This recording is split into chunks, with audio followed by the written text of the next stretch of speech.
Yo creo que el ADN de Abarca fue formado por las dificultades de Puerto Rico, porque nadie pensaba que una empresa pequeña de una isla, que la mitad de la gente en Estados Unidos estaba confundido si éramos de Puerto Rico o Costa Rica, eh, podía crecer y tener un impacto a nivel nacional. Y uno tiene que estar preparado para escuchar muchos no en esa vía, ¿verdad? En esa trayectoria para escuchar el primer y el segundo y el tercer sí.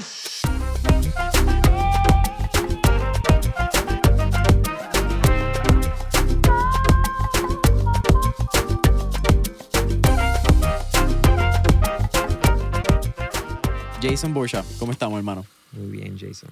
Es la primera vez, fíjate, que tenemos esta dinámica de Jason versus Jason, como que Jason con Y, Jason sin Y. Pero me siento en la confianza de decirte tocayo, así que es cool, somos pocos los Jason en Puerto Rico. Qué bien. Hermano, un placer, de verdad. Como te estaba diciendo en el pre-podcast session, cuando tú miras a Barca desde afuera, hay una imagen particular, una compañía de tecnología en crecimiento, el impacto se ha visto en los pasados 20 años que llevan. Aunque son una empresa bastante específica, ¿verdad? En un nicho, creo que cada vez más se escucha más de Abarca fuera del nicho de salud o de tech startup. Pero cuando entra es otra cosa. Cuando entras ves valores, ves cultura, empiezas a ver una energía que yo creo que pocos empleadores tienen en general. No voy a decir ni empleadores en la isla. Y admirable. Como que yo, como está hablando, como 6 horas quizás en el edificio, 7 horas en el edificio. Y ha sido bien linda la dinámica y agradecido que nos tengan aquí. Gracias por estar aquí y gracias por las palabras. Háblame quiero ir a tu background, quiero entender un poco de esta crianza en donde terminas siendo un gran emprendedor, pero Abarca maneja más de 14 mil millones de dólares actualmente. Son más de 7.5 millones de vidas que impactan anualmente y creo que son alrededor de 200 millones de prescripciones y referidos médicos que también pasan por la plataforma. El número suena exitoso.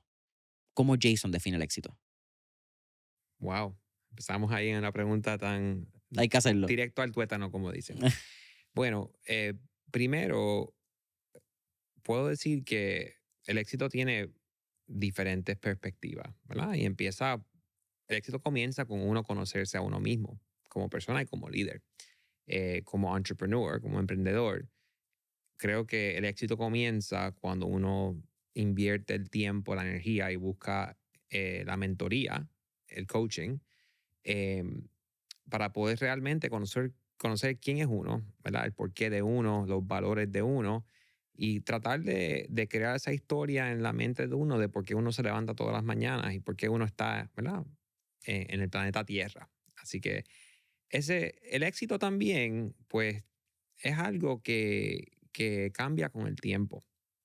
Para mí, originalmente, y un poco de mi background, de mi trasfondo, es que soy la tercera generación empresarial. Mi abuelo se mudó a Puerto Rico en los años 40. Mi papá nació en los 50 y él entró al negocio que comenzó mi abuelo y mi abuela y lo convirtió en uno de los negocios más grandes de Puerto Rico y lo vendieron hace más o menos 20 años y yo trabajé allí de niño. Yo me crié desde niño participando en el negocio de distribución de medicina de mi familia. Así que realmente em, mi perspectiva de negocio y de éxito en la vida y personalmente empezó obviamente con mi papá y con mi mamá y con mis abuelos, mi familia. Pero cuando trabajé en la empresa de mi papá y en el proceso de venta, ¿verdad? Para que mi papá se pudiera retirar, aunque en verdad era de comenzar una nueva etapa como emprendedor social en la Fundación por Puerto Rico, pues yo quería en ese momento, a los 20 y pico de años, yo quería probar de que yo podía ser un emprendedor tan exitoso como mi papá. Así que al principio eso era mi concepto del éxito, que yo podría, independientemente de lo que mis padres habían hecho, hacer mi propio rumbo, ¿verdad? Y eventualmente, pues la definición del éxito después evolucionó a pensar de que yo quería montar un negocio en Puerto Rico que pudiera competir fuera de Puerto Rico. Porque comenzando un negocio aquí hace casi 20 años, pues era el comienzo ¿verdad? De la debacle de depresión económica en Puerto Rico entre el 2006 y el 2016, ¿verdad? No sé si se acuerdan. Fueron momentos muy difíciles para formar una empresa. Esos fueron los primeros 10 años de Abarca. Obviamente, cuando uno llega al éxito que uno tiene en la mente, es como cuando uno sube a una montaña, ¿verdad? Uno monta un pico, pues uno llega hasta el pico y mira y te da cuenta que hay otro pico aún más alto que está ahora visible porque ha montado ese pico. Así que yo diría cada 5 años, en los últimos 20 años, me he dado cuenta que la ambición no ha sido suficiente. Así que mi ambición eventualmente sobre el éxito evolucionó a querer crear una empresa de nivel mundial, sedada en San Juan, basada en Puerto Rico, pero que pudiera competir a nivel nacional o a nivel mundial, utilizando tecnología desarrollada en Puerto Rico, pero diferenciándose por la cultura, por la forma que tratamos a la gente y realmente que sacamos lo mejor de la gente, del talento, ¿verdad?, que tenemos en Puerto Rico y fuera de Puerto Rico. Así que en los últimos 5 a 10 años, ese éxito, la visión ha sido ahora de tener una participación grande en el mercado de Estados Unidos y de hacerlo desde Puerto Rico, con el mejor talento, no importa si son de Puerto Rico o fuera de Puerto Rico. Y hoy en día tenemos más o menos la mitad de los empleados son fuera de Puerto Rico, que están aquí visitándonos, muchos de ellos esta semana. Así que yo diría que ahora, a los 20 años, la definición del éxito ha cambiado a que no sea necesariamente a base del crecimiento del negocio, los logros del negocio, pero el impacto que estamos teniendo en nuestra comunidad. Y con eso, pues, explicamos un poco la inversión que hemos hecho aquí en Oasis en Santurce y por todos los programas que hemos entablado, el programa de Arte Oasis, el programa de conexiones, el apoyo que estamos dando a diferentes organizaciones como Endeavor, Forward Movement, entre otros, realmente fomentar ese tipo de emprendedorismo a base de talento que en Puerto Rico históricamente no existía y que en los últimos 5 o 10 años realmente ha cogido auge y velocidad. Tú fuiste el primer Endeavor Entrepreneur, si no me equivoco, seleccionado en 2019. Eso es así, el mismo año que empezamos Mentores en Línea. Y 2018, 2020 fue que fuiste seleccionado como EO Entrepreneur del Florida Region, creo que fue. Ernst Young, EY. EY, No Entrepreneur of the Year. Háblame de, pues cuando miramos tu historia, creo que me hablas, ¿verdad? Me hablaste de tu abuelo, me hablas de tu viejo, cómo está en esta línea empresarial. Pero también hay un outlier bien interesante que pude notar y es tu año de estudio y dónde estudias. Estudias en Harvard University. Entiendo que eres 2002 que entra a Harvard. 2003. 2003. Sí. Más o menos un año donde también sale una plataforma y un gran emprendedor que quizás cambia cómo se narra la historia del empresarismo digital por el resto, ¿verdad? De, qué sé yo, hasta actualmente, por 20 años. Mark Zuckerberg. Correcto. ¿Cómo eso cambia? ¿Cómo era ese ambiente? Como que llévame al dorm de Jason, soy una mosca hace 22 años. ¿Qué yo iba a ver? ¿Cuál era esa mentalidad de ese joven en ese dorm? Bueno, esa pregunta no me la esperaba. No sé si sabes, pero yo conocía a Mark, éramos fraternos. Y yo pasé tiempo de prepa en el dormitorio de él. Él era un año mayor que yo. Así que no sé si vieron la película de Social Network, pero ¿verdad? En esa etapa teníamos 18, 19 años y yo no creo que él era un entrepreneur en ese momento, ¿verdad? Éramos teenagers, ¿verdad? O gente de nivel de universidad que lo que estaba buscando era divertirnos realmente. No, la mente era usar tecnología para hacer algo disruptivo, que en ese momento pues no existía nada como eso, pero empezó como un chiste. Yo creo que yo fui la persona número 125 en Facebook. En el Sí, 2000, en The Facebook. En The Facebook, correcto, porque originalmente era porque había un libro en la universidad que se llamaba The Facebook, que era para que conocieras a todo el mundo, era un libro impreso de todos los freshmen. Y Mark pues lo convirtió en un website y escaneó todas las fotos de ese libro y eso es donde comenzó.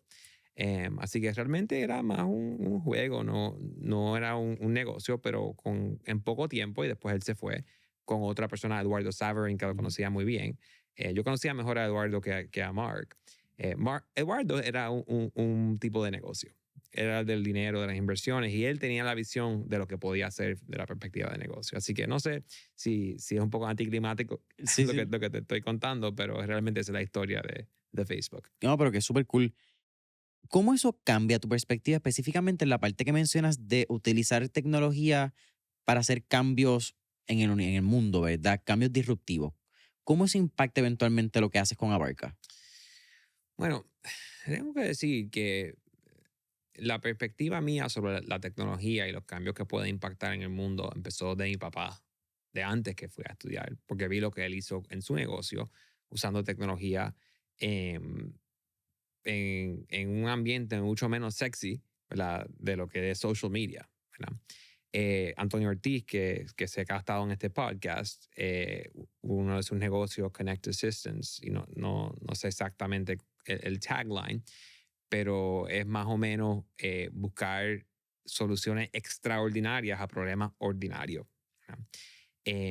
Y mi papá me enseñó que problemas ordinarios como distribución de medicamentos, cuando uno invierte en tecnología, puede crear soluciones extraordinarias. Y lo mismo impacta lo que estamos haciendo hoy para administrar los beneficios de medicina para más de 7 millones de personas desde California hasta Puerto Rico y ¿verdad? Entre medio. Em, y obviamente es una responsabilidad grande, tanto financiera como mencionaste, pero también en términos del acceso a medicinas que pueden ser la diferencia entre vida o muerte para la persona. ¿Cómo nace la visión inicial de Abarca? Porque, como dice, quizás es una industria no sexy. Cuando hablamos de un PBM, que es Pharmacy Benefits Management Managers, creo que Ujú. Pharmacy Benefit Manager, creo que es correcto. Correcto, Ok. correcto. Es algo bastante tradicional, probablemente algo no sexy porque no lo va a ver como que become a PBM company. Eso no va a estar en ningún billboard ni va a ser como que the next big social media thing. Pero cómo entra la visión específicamente en el lado donde pude leer que it was about the people, not about the systems or the technology. ¿Cuál era el problema inicial que quería solucionar con Abarca? Bueno, PBM es un intermediario, es un administrador que es contratado por diferentes entidades. Pueden ser entidades públicas como el gobierno, pueden ser entidades privadas como un plan médico o como un patrono más grande que está proveyendo un beneficio para sus empleados, ¿verdad? Por ejemplo, Banco Popular es uno de nuestros clientes. Ellos tienen, no sé, 10,000 empleados más o menos en Puerto Rico y Estados Unidos, y son, ¿verdad?, del tamaño donde ellos no necesitan un plan médico para asegurar a sus suscriptores. Pueden asegurarlos ellos mismos utilizando un administrador como nosotros que le da acceso a los proveedores de salud, en este caso la farmacia, y les ayuda a negociar los precios de las medicinas con la farmacia y con las compañías farmacéuticas, los descuentos, y que puedan proveer los sistemas y los procesos para aprobar y para asegurar de que los pacientes tengan acceso a una cubierta de farmacia que sea tanto asequible para la persona y para el pagador, para el patrono, y que pues también que tenga todos los controles clínicos y que sea seguro, ¿verdad? Y que realmente esté diseñado de tal forma que clínicamente provee para las necesidades de esa población y de esos pacientes, ¿verdad? Así que ese balance entre los controles y el acceso y un buen cuidado de salud. Eso es el norte de un PBM. Cuando entré en este negocio hace más o menos 20 años, eh, el servicio que estaban dando las empresas en ese momento no era el mejor, porque la tecnología que estaban utilizando era tecnología antigua, de los 80 y los 90.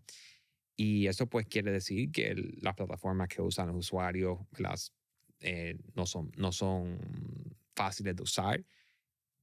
Quiere decir que los planes médicos no tienen visibilidad y transparencia de cuáles son los costos y no pueden accesar a esa información para tomar decisiones. Y también, pues como había mucha consolidación, donde muchos de los jugadores en ese mercado habían comprado de los otros jugadores tenían mucho poder de mercado. Todavía hoy lo tienen también y hay un poco de controversia a nivel nacional con los PBMs, porque hay 3 compañías que controlan más del 75% del mercado. Así que había ya en ese momento y más hoy la necesidad de tener empresas más dinámicas y más flexibles en su forma de trabajar para que pudieran dar un mejor servicio con mejor transparencia y mejores resultados económicos para el que al fin y al cabo está pagando por el beneficio. Llévame esos años empezando a Barca. ¿Y cómo fue el proceso de ir de startup a scale-up? Porque hay un proceso de crecimiento que me parece fascinante y lo utilizo también como un punto de enganche, eventualmente hablar de cultura. Pero yo creo que es bien particular el crecimiento que ha tenido Barca, donde fueron de Jason, que, ¿verdad? Que ese es el first employee, ese es el 001, a de momento a 50, a 100, a 400, a 800, que es casi por donde están ahora, si no me equivoco. Casi 900, sí. ¿Cómo fue ese punto de inflexión del crecimiento de escalar a Barca? Obviamente cada empresa tiene su propio rumbo a base de su propósito y su negocio y su industria y las circunstancias que tienen. Así que mi experiencia no necesariamente va a ser la de cualquiera. Pero en general, cuando uno está empezando un startup, ¿verdad?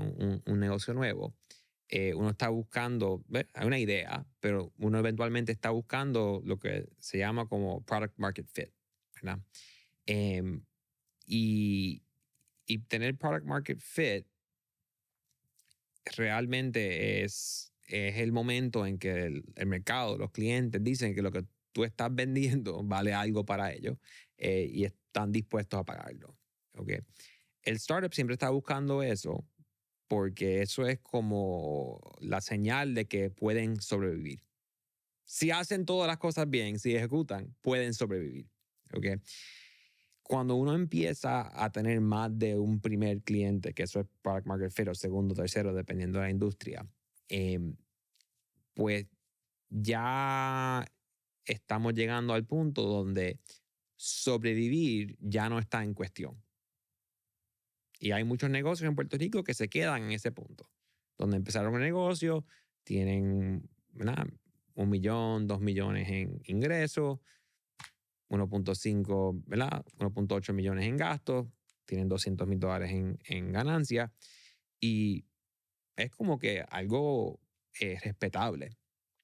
Y ese es el momento, ese punto de inflexión donde uno piensa, y a veces en un startup uno piensa que va a llegar mucho más allá, mucho más rápido en el plan de proyección, de crecimiento. Pero en algún momento, ese punto de inflexión es cuando uno piensa, ok, ahora yo puedo tomar más riesgo, invertir todo lo que he ganado o todo lo que he levantado o lo que voy a levantar si estoy financiando, ¿verdad? Externamente con capital externo y usar esa inversión para ahora ir de ganar dinero a perder dinero para crear escala. ¿Okay? Muchos nunca llegan a ganar dinero, pero siguen levantando capital porque han probado de que a X escala, si invertimos más, lo podemos incrementar a 5 a 10 veces escala. Y el mundo de escalar es muy diferente del mundo de sobrevivir. Y en particular, cuando estás sobreviviendo, uno no puede invertir en nada que no sea absolutamente necesario.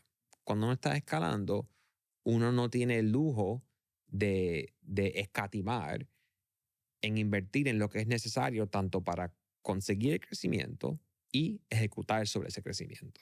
Así que, en verdad, el scale up es el momento más riesgoso porque ahora tiene que poner a riesgo todo lo que uno sobrevivió para hacer el startup.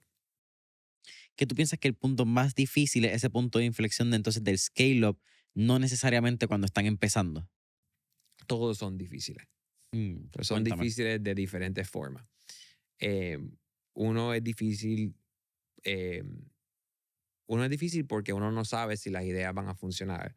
El otro es difícil porque lo que hace que uno sea un scale-up exitoso es algo diferente de lo que hace un startup exitoso. Así que uno tiene que ahora cambiar su forma de operar y liderar, ¿verdad? Y obviamente uno está apostando todo lo que acaba de lograr. Así que los dos son difíciles ahora que lo pienso.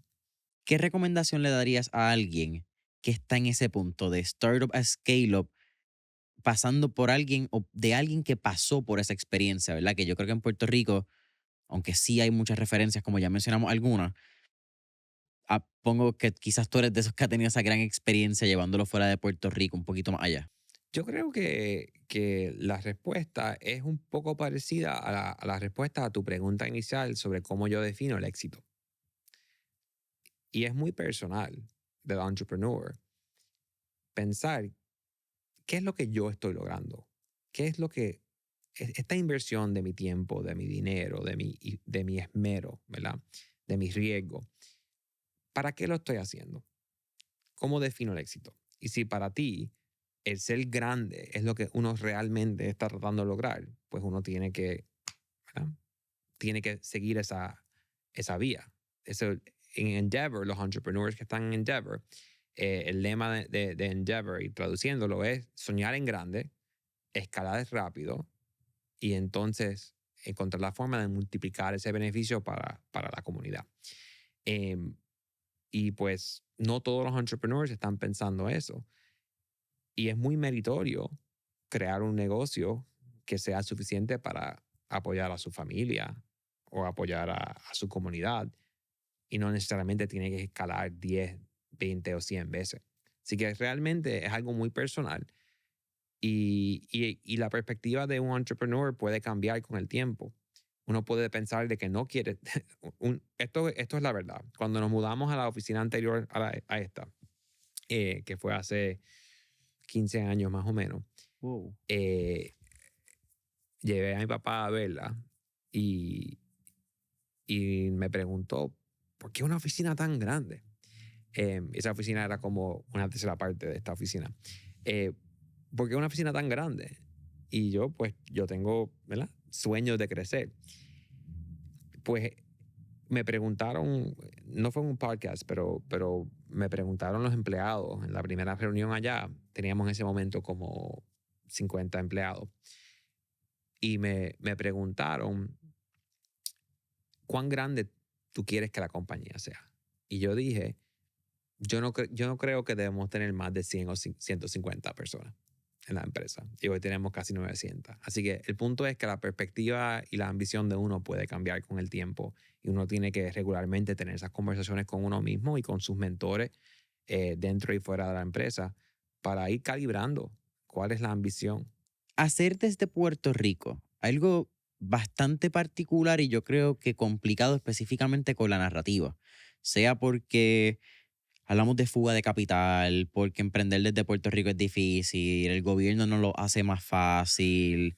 Estoy pensando en cuántas excusas pueden haber, en cuántas son esas narrativas sociales, pero en esa línea, ¿cómo ha sido emprender desde Puerto Rico, desde Santurce, que es donde estamos ahora mismo, encontrar este talento, ¿verdad? Este pool talent en Puerto Rico, como ustedes lo han hecho? ¿Cuál sería como que esa retrospectiva que daría Jason? Bueno, cada jurisdicción va a tener sus ventajas y sus desventajas. Puerto Rico está mucho mejor hoy que cuando yo comencé este negocio hace 20 años. ¿Verdad? Los primeros 10 años fueron bien difíciles. ¿Verdad? Eh, Empezó con el gobierno, cerrar el gobierno, Mm, todos los déficits, culminando con las deudas impagables. claro. Eh, Sí, una crisis inmobiliaria en el 2008. 2017 se perdieron 700,000 personas después de María. Okay, realmente eso fue como el rock bottom, como decimos en inglés.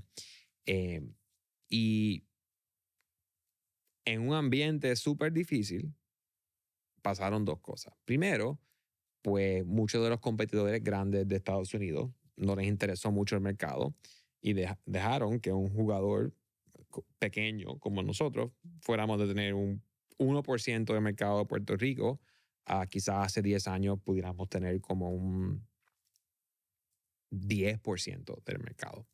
Así que quizás no aumentamos 10 veces o ¿verdad? Más, quizás un 30%, 30 veces. Mientras todo el mercado estaba decrementando, la gente se estaba yendo, había muchos retos, nosotros aumentamos nuestro negocio 30 veces. Okay, así que primero. Segundo, eh, y esto me imagino que lo han escuchado de vez en cuando en sus casas, ¿verdad? Especialmente si sus padres son de la vieja guardia. Los momentos difíciles son los momentos en donde uno se define y donde uno aprende cómo operar y cómo obrar. Cuando las cosas están bien, cuando están en vacas gordas, pues no importa lo que uno hace, uno va a tener éxito. Pero cuando las cosas están mal, cuando están las vacas flacas, ahí es donde uno aprende a ser eficiente. ¿Ok?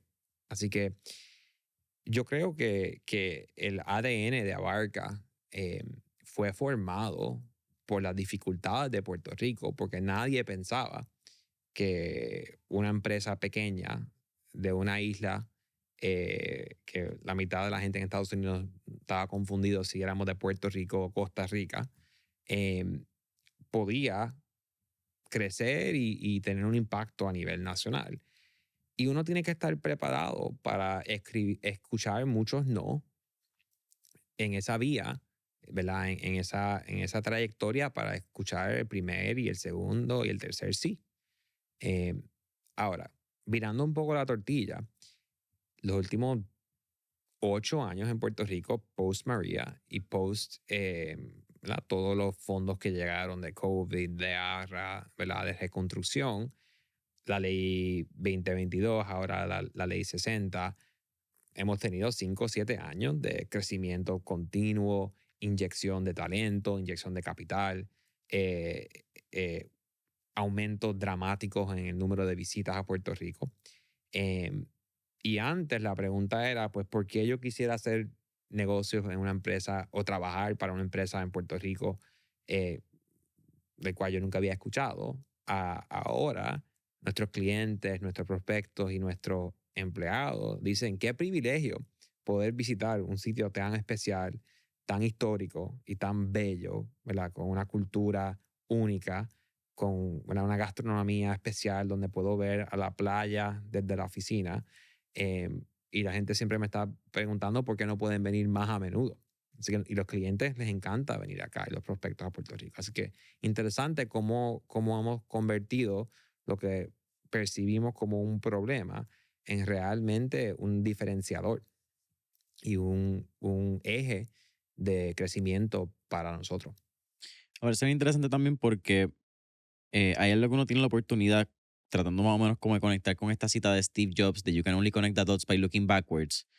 Y tú acabas de hablar de perspectiva, de la perspectiva que solamente uno la puede tener cuando lleva tiempo suficiente haciendo algo, de poder mirar cómo the landscape, cómo el field, cómo el campo ha cambiado y cómo los no y los sí que pasen en esos campos crean otras oportunidades y otras puertas y otros mercados. Mencionaste que uno tiene que también aceptarnos para recibir sí. ¿Tienes alguna historia, aprendizaje de un no que cambió la manera en la cual veías un problema, un negocio, una experiencia y cómo lo utilizaste a tu favor? Tengo demasiadas. Em, y, y en este negocio, un no muchas veces es un no por ahora, todavía no. Yo me acuerdo que, bueno, cuando estábamos empezando, pues nuestra ambición y nuestra visión no era de exportar fuera de Puerto Rico, porque lo que estábamos en ese mode de survival, sobrevivir.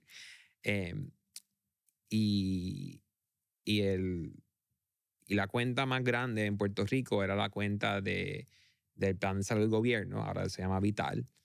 Em, y, y nosotros pues nos estábamos preparando, no me acuerdo cuál año era, creo que era el 2011. Así que estábamos más o menos al quinto año del negocio. Y estábamos esperando porque no se había hecho un RFP, ¿verdad? Request for proposal. Sí, un request for proposal, una licitación para ese negocio hace varios años anteriormente. Estábamos ¿verdad? Preparados para tratar de competir, porque ese era el contrato más grande en términos de número de vidas en Puerto Rico Mm. que estamos sirviendo. Y pues como un startup en ese path de scale up, pues queríamos proyectarnos como preparados, ¿verdad?, para servir a más de 1.2 millones de personas en un contrato importante. Y estamos preparando meses y meses. El RFP creo que trabajamos 2 o 3 semanas sin parar para preparar ese RFP. Yo creo que dormí en la oficina por lo menos 3 días corridos en el sofá de la entrada. Un empleado me descubrió por la mañana un día durmiendo en el sofá. Y entonces sometimos la propuesta y como al mes o al mes y medio se canceló el RFP. Y el sentimiento que yo tuve de desilusión, ¿verdad?, de que ahora todo el plan, ¿verdad?, de crecimiento como que estaba destruido porque esta oportunidad con la cual estábamos contando. Y eso fue la primera, probablemente no la primera, pero la primera grande, de muchas circunstancias en los últimos 15 años donde nosotros hemos recibido un no de parte de un cliente prospectivo, una oportunidad. Pero en ese momento aprendí, y lo decimos aquí internamente, que alguien está velando sobre nosotros, porque después de ese no pasaron un montón de otras cosas que nosotros nos dimos cuenta que si hubiéramos ganado ese negocio en ese momento, probablemente no hubiéramos estado listos para servirlo y hubiera destruido la reputación de nuestra empresa y hubiera cancelado todo el crecimiento que estábamos esperando. Así que necesitábamos un poquito más de tiempo para ir madurando y conseguimos unos cuantos otros clientes y con el tiempo y eventualmente pues sí ganamos esa cuenta en el 2021. Así que tuvimos que esperar 10 años más. Pero aquí estamos. Aquí estamos. La cultura siempre fue intencional, siempre para ti la cultura y el tema de cómo trataban a las personas y cómo se trataba al empleado. ¿Eso era algo que desde el inicio tú sabías que iba a ser vital para Abarca? Sí y no. Cuéntame. Desde el principio, yo quería crear el tipo de empresa que alguien como yo, después de graduarse de una de las mejores universidades del país, de la nación, pudiera regresar a Puerto Rico para trabajar en esa empresa, ¿verdad? Porque en ese momento, y hoy hay bastantes, pero en ese momento no habían tantas oportunidades, ¿verdad?, para gente como yo que no fueran venir a trabajar ¿verdad?, con la familia o un amigo de la familia o el Banco Popular, ¿verdad? Sí. Eran como que las opciones que había en ese momento. Em, y, y yo quería crear el tipo de empresa donde algún día gente como yo pudiera regresar a Puerto Rico para trabajar. Pero la verdad es que yo no, en ese momento, ¿verdad?, a los 20 y pico de años, para ser honesto, y obviamente, como mencionas, cuando miras hacia atrás es obvio, en ese momento pues uno tiene bastante arrogancia, ¿verdad? La juventud es un poco arrogante. Pues yo no tenía la más mínima idea de cómo crear un ambiente que alguien como yo quisiera venir a trabajar. Y después de esos 5 años, cuando hicimos la transición de startup a scale-up y empecé a invertir en traer ese próximo nivel de talento, me di cuenta de 2 cosas. Primero, que no estaba atrayendo en todos los casos el nivel de talento que yo necesitaba para poder competir y crecer. Y segundo, que la dinámica entre mi grupo de liderato era tensa y que no había como una cultura de alineamiento y de conexión que era necesaria para llevar a cabo el plan y la visión que yo tenía. Y contraté a unos consultores, una psicóloga industrial que me ha recomendado un peer mío un par mío de YPO, que eso fue una de las mejores decisiones, fue unirme a YPO, y EO también es otra organización de mentoría para entrepreneurs. Y me había recomendado, porque me había estado escuchando en las reuniones de foro, y me recomendó esta psicóloga industrial. La traje, era de Atlanta, me acuerdo, la traje a Puerto Rico y le pedí que hiciera un assessment de la cultura y del equipo de liderato. Y al fin del assessment, la conclusión del assessment era que el problema de la cultura de la empresa era yo. Era mi estilo de liderato. Cuando empiezas la empresa, uno es el Chief Everything Officer, como menciona. Y uno es like a one-man show y pues todo, ¿verdad? Inicialmente, cuando está empezando, pues uno tiene que hacer de todo. Pero para la próxima etapa, eso no funciona.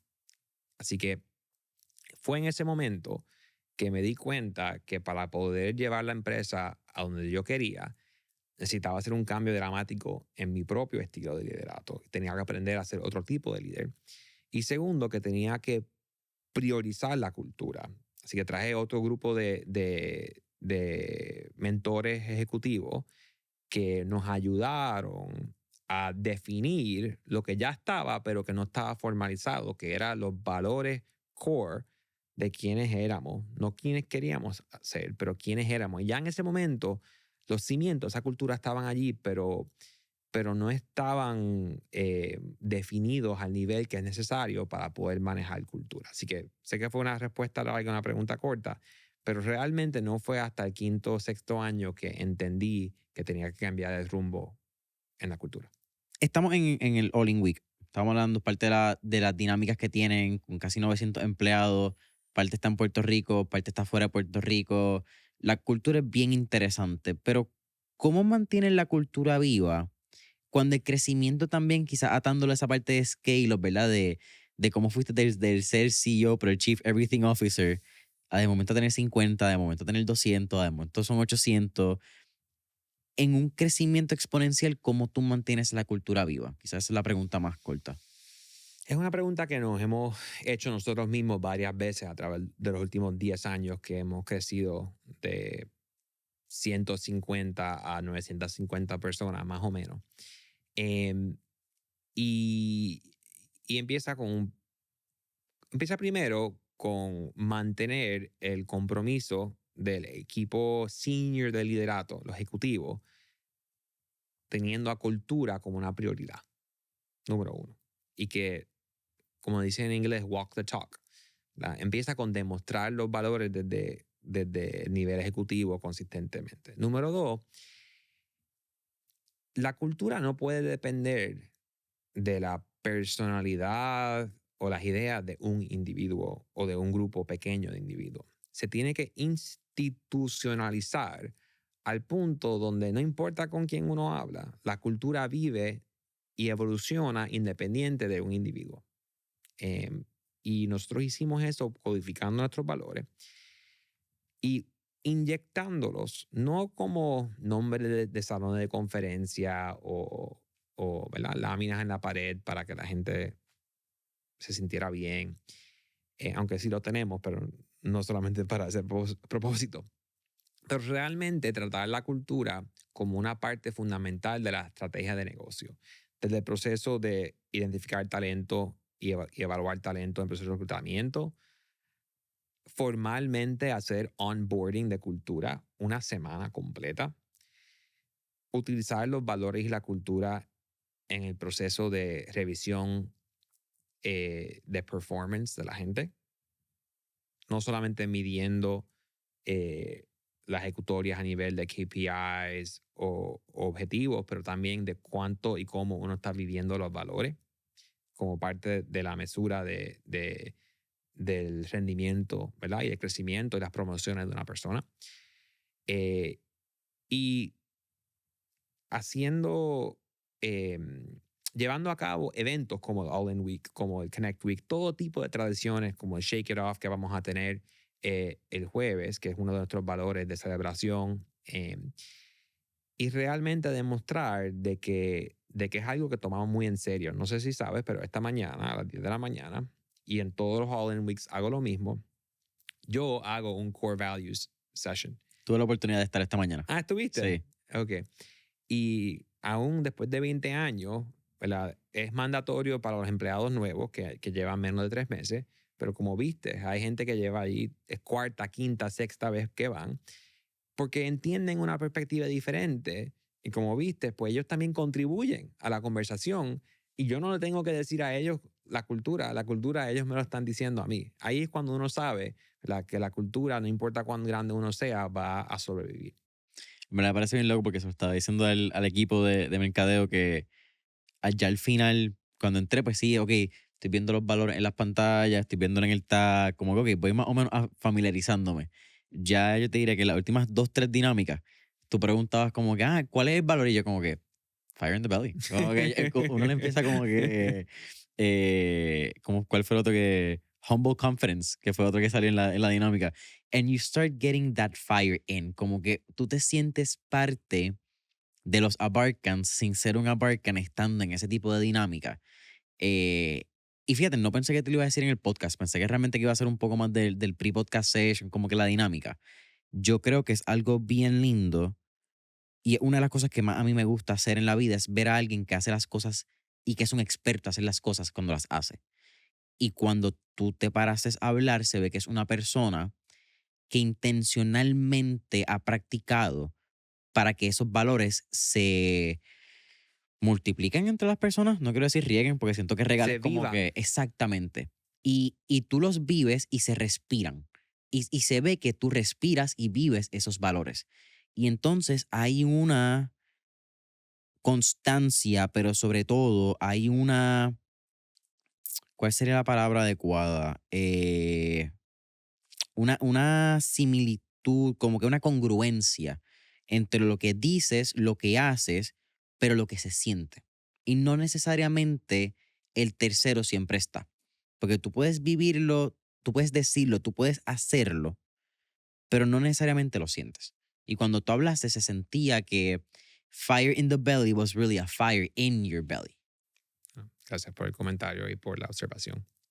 Cuando me llevas a cultura, ¿cómo tú mantienes la cultura viva no solamente en el crecimiento, pero también cuando tienes un formulario híbrido, donde ustedes tienen gente que no están en Puerto Rico, donde vimos hoy que había mucha gente remota, gente que llevaban tan solo 7 días, como gente que llevaba quizá 5 semanas, pero ¿cómo tú mantienes eso para que esos 6 core values que tiene Abarca puedan respirar, si puedan vivir, si puedan ser transmitido cuando no necesariamente tienes ese peer-to-peer, que quizás es tan importante? Bueno, compartí, ¿verdad? En lo que dije hace un minuto, un poco de las tradiciones que tenemos, ¿verdad? All-in Weeks, Connect Weeks, Core Value Sessions, pero un poco más de la parte técnica, el onboarding cultural. Mm.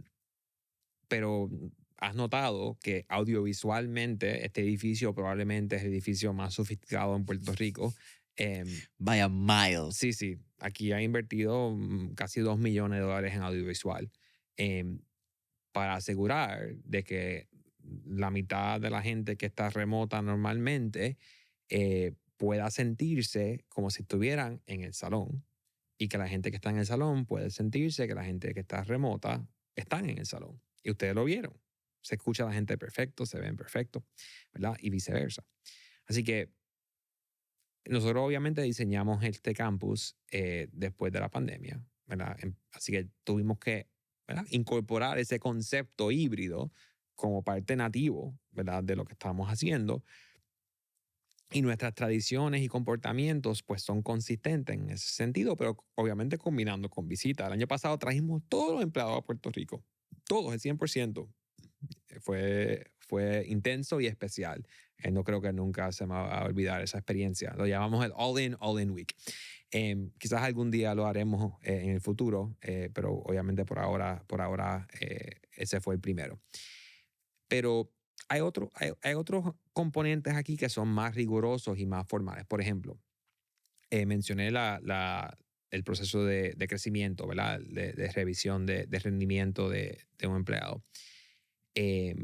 Cuando uno no está entregando humble competence, deliver what's needed to execute, grounded in humility and driven by purpose, o fire in the belly, donde uno está, ¿verdad?, entregando energía negativa a una conversación, ¿verdad?, donde no está llevando, ¿verdad?, la pasión o la resiliencia necesaria.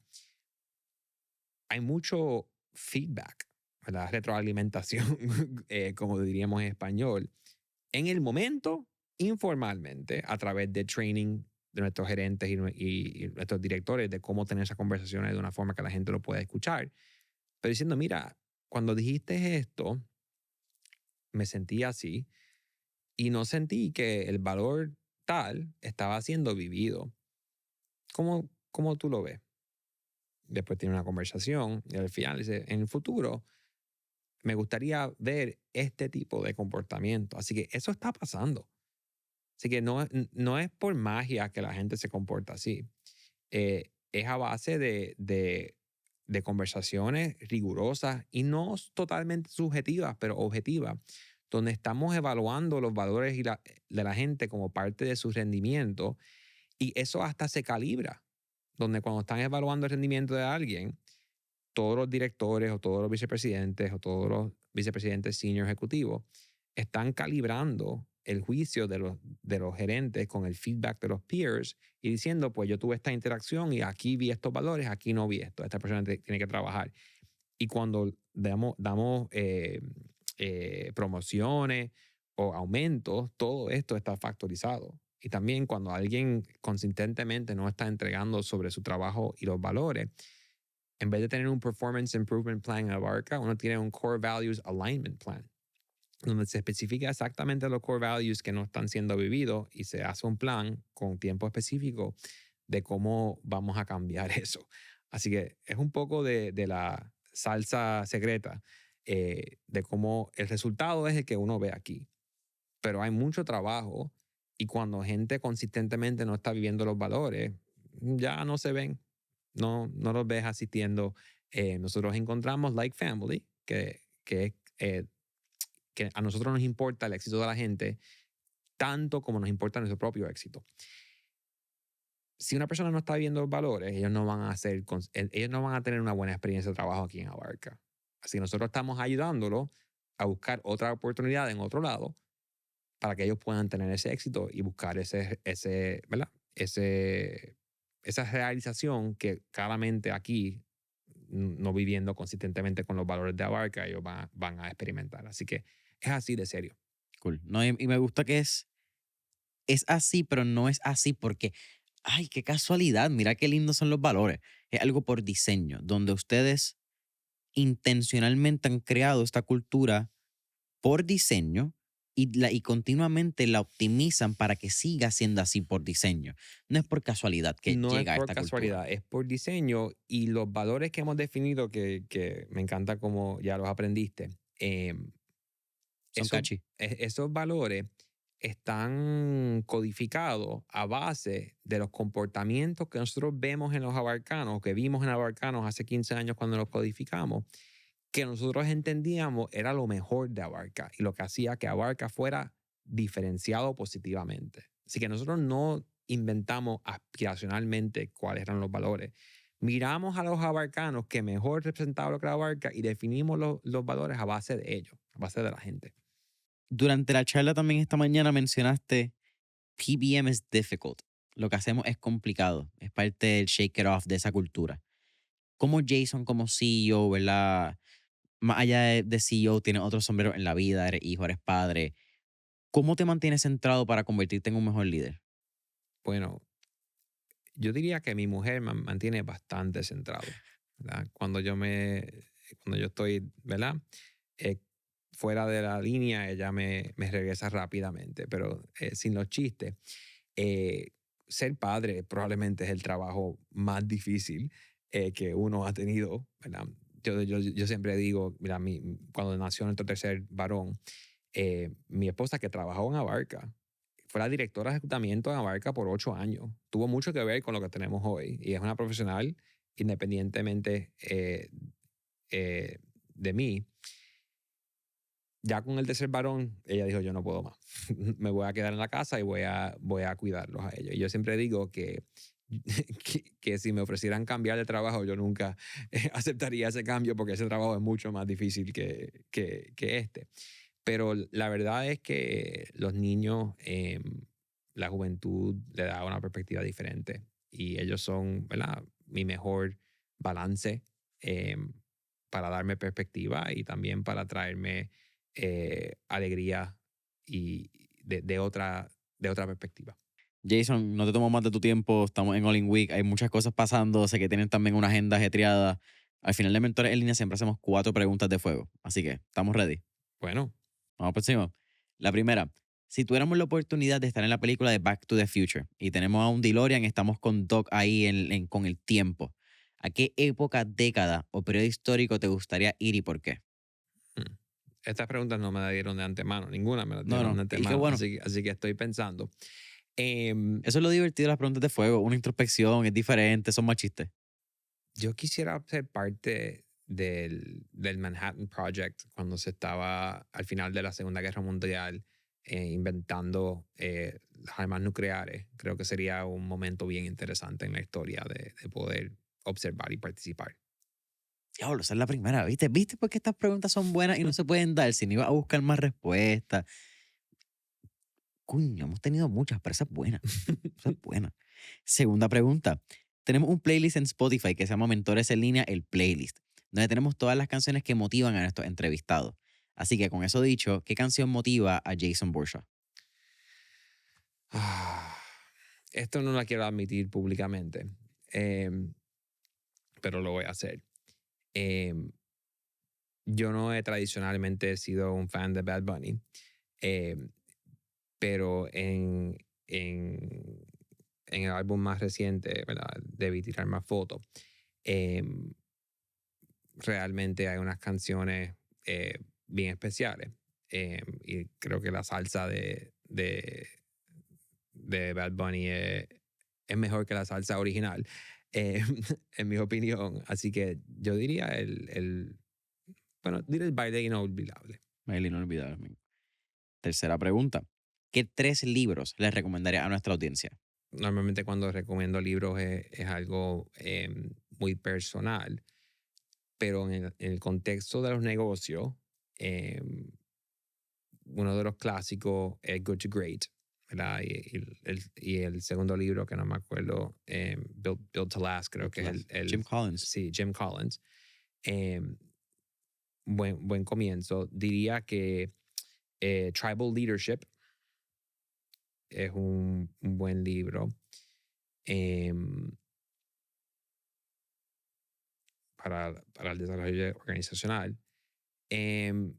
Y diría que Positive Intelligence de Shirzad Chamine, creo que se llama él. Y Tribal Leadership es de Seth Godin, ese. No es Seth Godin, es una mujer. Okay. El nombre no me. Es David Logan, creo que es David Logan, sí. David Logan, yeah. Ese, Dave Logan. Thank you. ¿Cuál era? Él tiene otro libro también, Dave Logan, que escribió con otro que se llama The Three Laws of Performance, que también es uno muy bueno. Súper cool. Ese no me gusta. Y el Positive Intelligence me parece también súper interesante, que no hablamos mucho, pero con este tema de inteligencia artificial y todo lo que va a ser el futuro del workforce o el futuro, no vamos ni a llamarle workforce, pero yo creo que un poquito de positive intelligence y un poquito de emotional intelligence are going to go a little to a very long way en los próximos años. Jason, ¿cuál es tu última pregunta? ¿Cuál sería tu último tip o recomendación para nuestra audiencia? Mi último tip es que inviertan un poco de tiempo en conocerse un poco mejor a uno mismo. Y realmente cuáles son sus motivaciones más profundas y sus valores personales, porque eso va a ser clave en determinar cuál va a ser los próximos pasos, cuáles van a ser sus próximos pasos como emprendedores. Jason, un honor. Si están interesados en Abarca, ¿verdad? Aunque son un PBM, son algo más específico, pero si están buscando información de Abarca, están interesados en trabajar, en convertirse en un Abarca, ¿en dónde pueden conseguirlo? Pues vayan al sitio web de nosotros, abarcahealth.com, y allí hay diferentes links como la página de Careers, el Contact Us, y si uno dice para qué, pues le va a llegar a la persona correcta y el mensaje me va a llegar a mí. Boom. Jason, gracias. Gracias, Jason, un placer.